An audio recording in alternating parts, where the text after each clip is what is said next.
Walang pag-aalinlangang inamin ni Coach Norman na mabigat na hamon ang paparating na bakbakan. Kasabay niyan, inihayag din niya na mag-i-scout sila sa bakbakang Vietnam at Indonesia para maghanda sa semifinal kalaban alinman sa dalawang bansang nabanggit. At ang fans ng Indonesia nagpahayag ng pagkabahala sa schedule ng bakbakan sakaling malusutan nila ang Vietnam.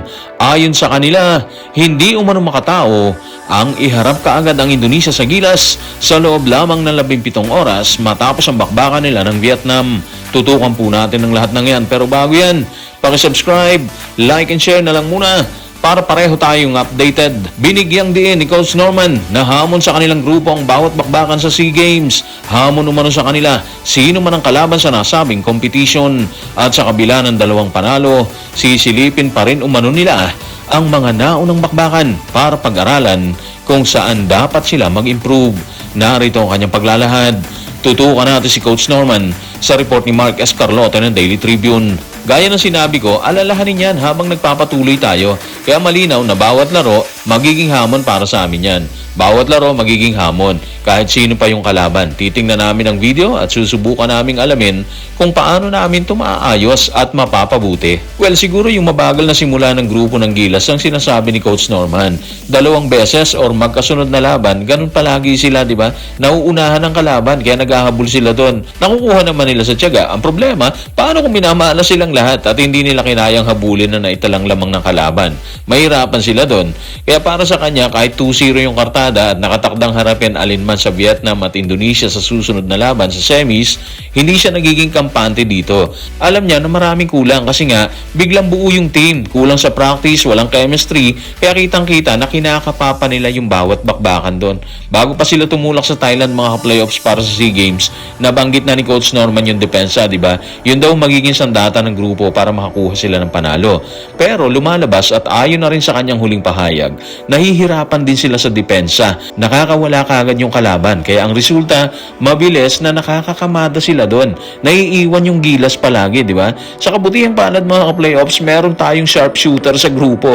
At gumagana siya, katulad ni Robert Bolick, si Matthew Wright. Laking bagay po ng ginagawa nila doon, lalo na sa mga critical na oras, di ba? Actually, team effort naman yon. Lahat sila may ambag doon sa panalo. Pero lumulutang talaga yung mga matutulis na kamada ng grupo sa tres sa mga maiinit na bakbakan. Katulad din ng nauna na nating nakita, mainit yung Vietnam, may ibubuga sila doon.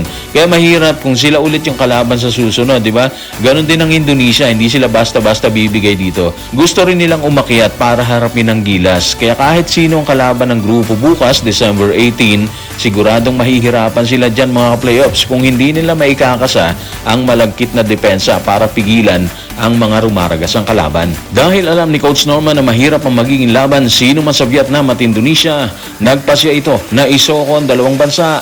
Gagawin umano nila ito para maihanda ang kanyang grupo sino man ang makaharap sa semis. Narito ang kanyang kwento. Tutukan natin si Coach Norman sa report ni Mark Escarlota ng Daily Tribune. I-scout namin ang magiging kalaban kahit sino pa yan para mas maging handa kami pagdating ng laro. Kailangan lang namin maglaro ng mas maayos. Sa ngayon, wala pa akong tiyak na solusyon para doon. Kailangan lang talaga namin magsimula ng mas maganda sa umpisa ng laro. Hindi ko pa sigurado kung sino makakalaban namin sa semis. Kailangan ko na lang hintayin at alamin yon. Alin man doon, gaya ng sinabi ko, mas interesado ako na makapag-ensayo kami sa susunod ng mga araw at magkaroon ng konti pang paghahanda para sa semifinals. So yun yung move ni Coach Norman, mag-scout sa maging bakbakan ng Vietnam at ng Indonesia. Mga playoffs ngayong tanghali po yan, yung laban ng Vietnam at ng Indonesia. Pag-aaralan niya kung anong posibleng gawin sa magiging kalaban. Depende sa resulta ng bakbakan. Gaya ng sinabi natin, parehong may kakayahan ng dalawang team na yan.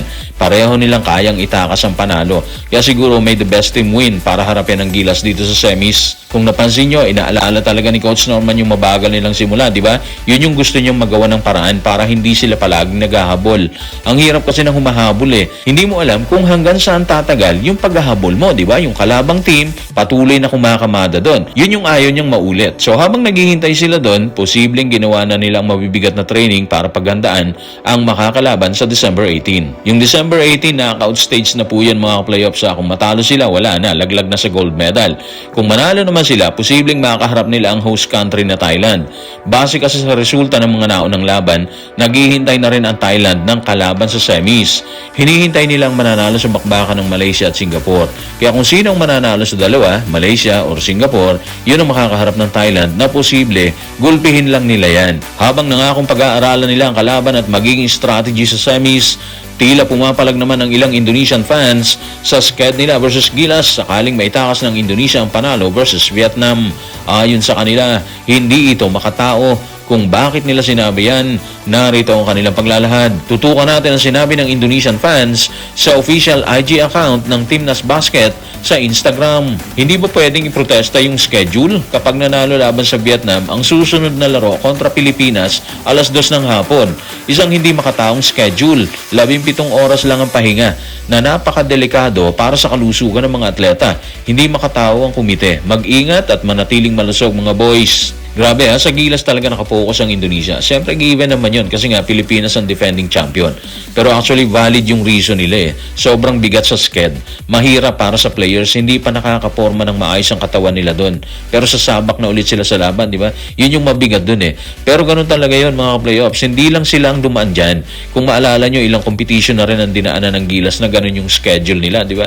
Sa mga ganitong pahayag nilang mga playoffs, makikita mo dito yung hangarin nila na makopo ang gold medal or matakasan nila ang Gilas Pilipinas.